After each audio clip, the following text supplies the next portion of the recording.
नमस्कार साथियों, पिछली क्लास में हमने ग्रहों के बारे में देखा था। एक एक ग्रह के बारे में देखा था कि क्या उनकी खास बात है और क्या एग्जाम में पूछा जा सकता है।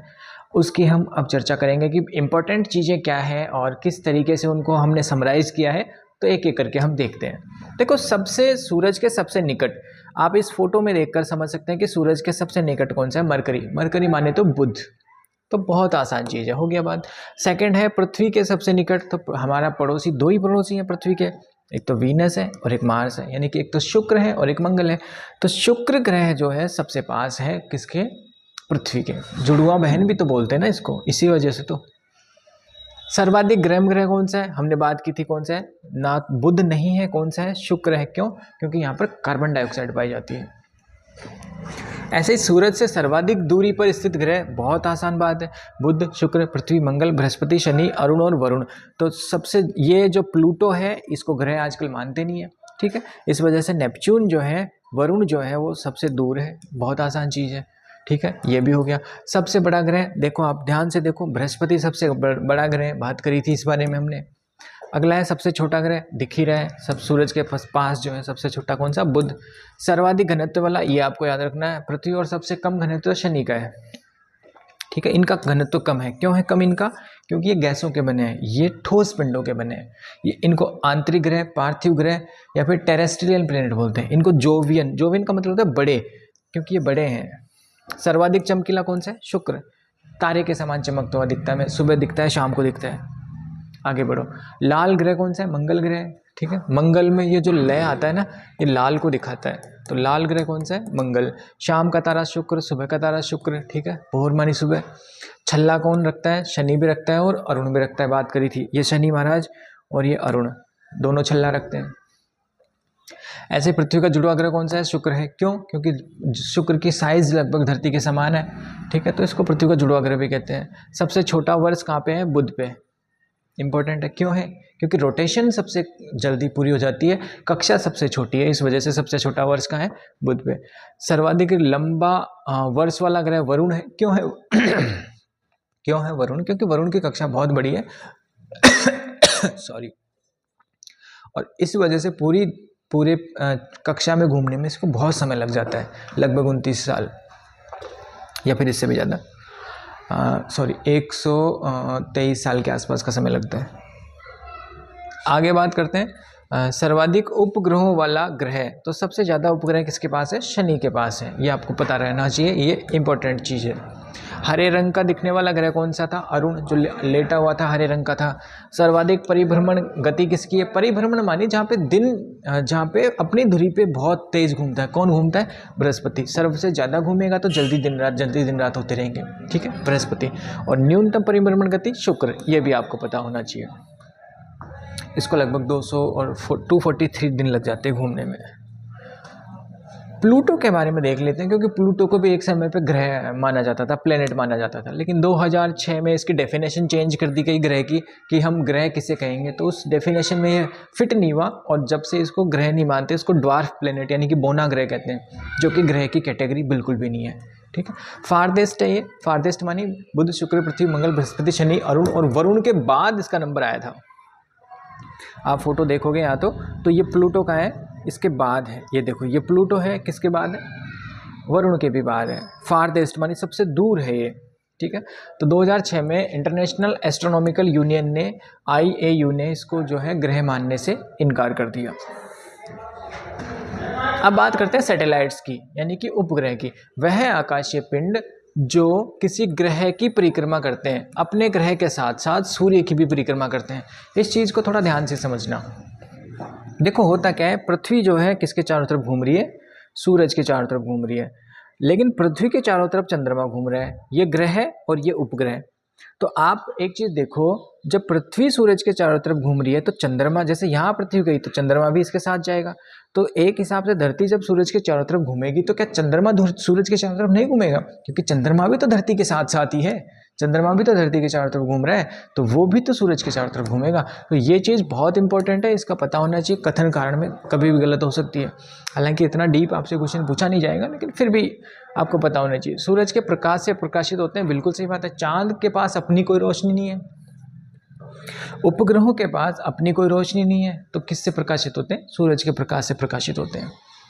ग्रहों के समान उपग्रहों का पथ भी परवलयाकार या फिर इसको बोल सकते हैं अपन दीर्घवृत्ताकार होता है। ठीक है, बुध और शुक्र का कोई उपग्रह नहीं है, बिल्कुल हमने बात की है। सबसे अधिक उपग्रह किसके पास है? शनि के पास है, बात करी है अपन ने।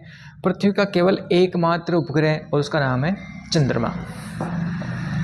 आगे बात करते हैं, सुपर मून की बात करते हैं। सुपर मून कुछ नहीं है ये बहुत इंपॉर्टेंट कॉन्सेप्ट है असल में, इसको आप इंपॉर्टेंट मार्क कर लीजिए। एक तो अपन ने बात की थी उपसौर और अपसौर की, जो 3 जनवरी और 4 जुलाई को आते थे, है ना। पृथ्वी जब सूरज के सबसे पास चले जाती है दैट इज उपसौर, और जब से सबसे दूर चली जाती है 4 जुलाई को दैट इज अपसौर। ऐसी ही कंडीशन चंद्रमा के केस में आती है, क्योंकि चंद्रमा भी उसी कक्षा में माने कि दीर्घवृत्ताकार पथ में या फिर परवलयाकार पथ में गति करता है। तो एक कंडीशन ऐसी आती है जब चंद्रमा धरती के सबसे पास होता है। जब पास होगा तो ज़्यादा चमकीला लगेगा, ज़्यादा बड़ा दिखेगा, ठीक है, तो उसको बोलेंगे सुपर मून। तो पास आने को, जब चंद्रमा धरती के पास आता है, उस कंडीशन को वहाँ पे सूरज के केस में शब्द था पेरीहेलन, ऐसे यहाँ पे शब्द है पेरिजी। और सूरज से जब चांद पृथ्वी से दूर होता है उसको बोलते हैं एपोजी। ये शब्द देखो, एपोजी माने कि पृथ्वी और चांद के बीच की दूरी सर्वाधिक है, और पेरी मानी परी तो पास का ही है, परी को तो पास ही रखते हैं, तो पेरीजी मतलब जब पृथ्वी और चांद के बीच की दूरी न्यूनतम है, सबसे कम है। तो ये 2 कंडीशन आपको याद रखनी है। हिंदी में इसको बोलते हैं उपभू। उप मानी पास, भू मानी धरती। जब धरती पास होती है दैट इज कॉल्ड उपभू, और एक होता है अपभू, जब धरती और चंद्रमा दूर दूर होते हैं। तो कंडीशन अप्लाई है कि आप उपभू सूर्य के केस में नहीं करोगे, उपभू और अपभू चंद्रमा के केस में बोले जाते हैं। एपोजी और पेरिजी चंद्रमा के केस में, एपीहेलन और पेरीहेलन सूर्य के केस में, उपसौर और अपसौर सूर्य के केस में। तो सुपर मून में क्या होता है? सुपर मून में चांद और धरती पास पास होते हैं, तो सूरज थोड़ा बड़ा दिखता है, तो उसको अपन सामान्य चंद्रमा नहीं बोलते, अपन बोलते हैं सुपर मून, सुपर चंद्रमा है ये। ब्लू मून क्या है? ब्लू मून कुछ नहीं है, एक कैलेंडर माह में जब 2 पूर्णिमाएं आ जाती है that is called blue moon. ठीक है, नीला नहीं होता, बस नाम है ब्लू मून। ठीक है, ब्लड मून क्या है? ब्लड मून जब चंद्रग्रहण हो जाता है तो चांद थोड़ा लाल दिखाई पड़ता है, that is called blood moon. ठीक है, उसको ब्लड मून कहते हैं। चंद्रमा से संबंधित कुछ फैक्ट्स दे रखे हैं। चंद्रमा और पृथ्वी के बीच की दूरी क्या है? 3,84,000 किलोमीटर लगभग। पृथ्वी से अधिकतम दूरी, उस अधिकतम दूरी को बोलते हैं अपभू। और उपभू किसे बोलेंगे? पृथ्वी और चांद के बीच में जब न्यूनतम दूरी है उस स्थिति को क्या बोला जाता है? उपभू बोला जाता है। परिभ्रमण काल और परिक्रमण काल सेम होते हैं, लगभग 27 दिन और 7 घंटे के आसपास। ठीक है, ये पता होना चाहिए कि दोनों सेम होते हैं। चांद पर जो वायुमंडल है वो होता ही नहीं है, इसलिए रहने करने का कोई सवाल ही नहीं है। चंद्रमा का व्यास इतना है, कोई इंपॉर्टेंट नहीं है ज़्यादा। चंद्रमा के उच्चतम एक पर्वत है चंद्रमा पे, उसका नाम है क्या? लिबनिट्ज पर्वत। पता नहीं कभी पूछा तो नहीं गया, लेकिन ठीक है दे रखा है तो आप देख लो, लिबनिट्ज पर्वत। हाँ, ये चीज़ें बहुत इंटरेस्टिंग है, इन चीज़ों का क्वेश्चन बनेगा नहीं, पर दैट इज़ वेरी इंटरेस्टिंग। आप इनको जानोगे तो आपको अच्छा लगेगा। देखो कभी कभार क्या होता है, सूरज जो पृथ्वी है उस पर बाहर से पृथ्वी के गुरुत्वाकर्षण क्षेत्र से बाहर कई बार कुछ पिंड हैं जो उसके गुरुत्वाकर्षण में एंटर कर जाते हैं और गुरुत्वाकर्षण के कारण धरती पर गिर जाते हैं। तो जब वो गिरते हैं तो जैसे ही वायुमंडल में प्रवेश करते हैं उनमें आग लग जाती है। ठीक है, तो ऐसे पिंड जो पृथ्वी के वायुमंडल में प्रवेश कर जाते हैं, छोटे पिंड होते हैं अपेक्षाकृत, तो उस वायुमंडल में घर्षण के कारण उनमें आग लग जाती है। और जब आग लगती है तो वो कुछ इस तरीके के दिखाई पड़ते हैं।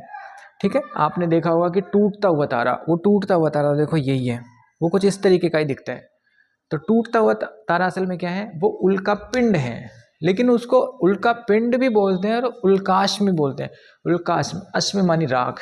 अगर वो जल गया, अगर वो धरती पर नहीं गिरा और आकाश में ही जल गया तो उसको बोलेंगे अपन मीटियोर, यानी कि उल्काश्म।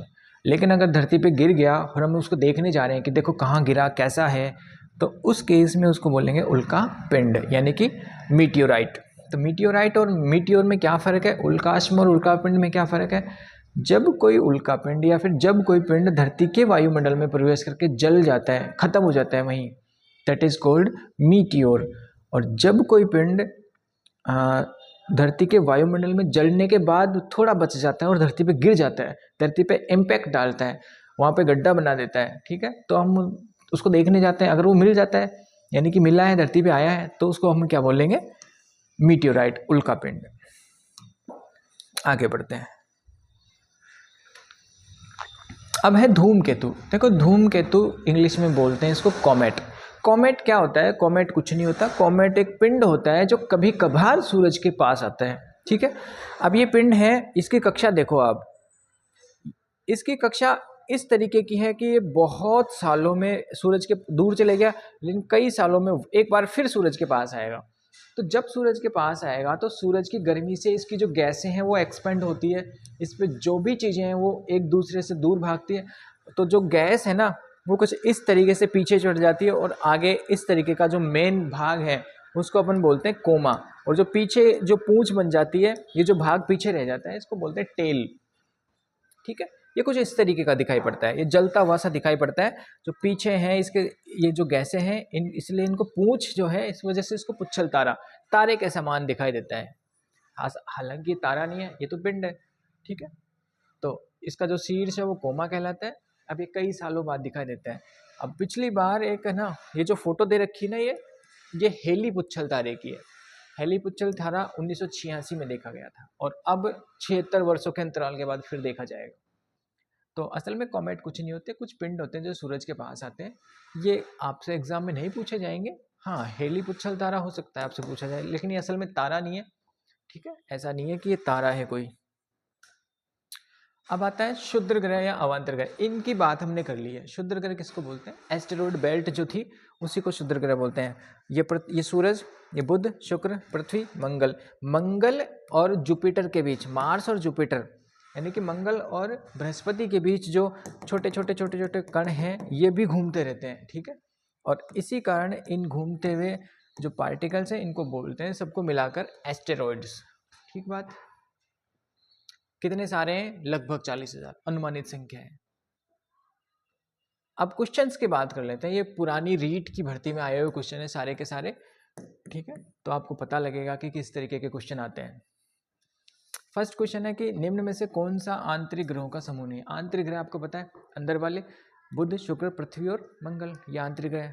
बाहरी ग्रह कौन से, आंतरिक ग्रहों को क्या बोलते हैं, इनर प्लैनेट्स और टेरेस्ट्रियल प्लैनेट और पार्थिव ग्रह, ठीक है। बुध, शुक्र, पृथ्वी, मंगल, यह option B is right answer. Next बात करते हैं अपन अगले क्वेश्चन की। तो अगला, which of the following statement is false, गलत कौन सा है। देखो पृथ्वी को नीला ग्रह कहा जाता है, बिल्कुल कहते हैं, क्योंकि पानी है, पानी की वजह से नीली दिखती है। शुक्र को पृथ्वी की जुड़वां ग्रह माना जाता है, बिल्कुल सही बात है, सेम साइज की है। शनि एक आंतरिक ग्रह, गलत है, क्योंकि शनि तो बाहरी ग्रह है, अभी तो बात की। बुध सूर्य के चारों ओर परिक्रमा लगभग 88 दिन में पूरी करता है, तो ये सही बात है, ठीक है। तो आंसर हो जाएगा option C. Option C is right answer. Next question पे आ जाते हैं। Revolution time of Venus is, देखो बुध का टाइम है लगभग 88 दिन, वीनस का टाइम 285, शुक्र का 365 धरती और फिर 687 मंगल। आसान क्वेश्चन है। तो वीनस का टाइम पीरियड हो जाएगा कौन सा, परिक्रमा कितने की समय की हो जाएगी, 225 दिन की। सूर्य व पृथ्वी के बीच की अधिकतम दूरी कहलाती है। आंसर हो जाएगा सूरज और धरती के बीच की दूरी, अधिकतम दूरी, दैट इज अपसोर, पता होना चाहिए अपसोर। इंग्लिश में भी आप देख सकते हो, पेरी हेलन और एपी हेलन होता है। परी मानी पास होती हैं और एपी हेलन मानी दूर।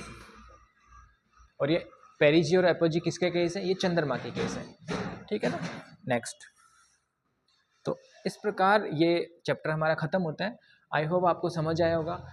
अगर आपको लगा कि हमें समझ आया और कुछ नई भी चीज़ें समझ आई है तो प्लीज़ कमेंट सेक्शन में आप बताइएगा कि ये चीज़ नहीं समझ में आई, या फिर इसके ऊपर और क्वेश्चंस करवाने हैं तो हमें कमेंट सेक्शन में आप लिख दीजिएगा। Thank you.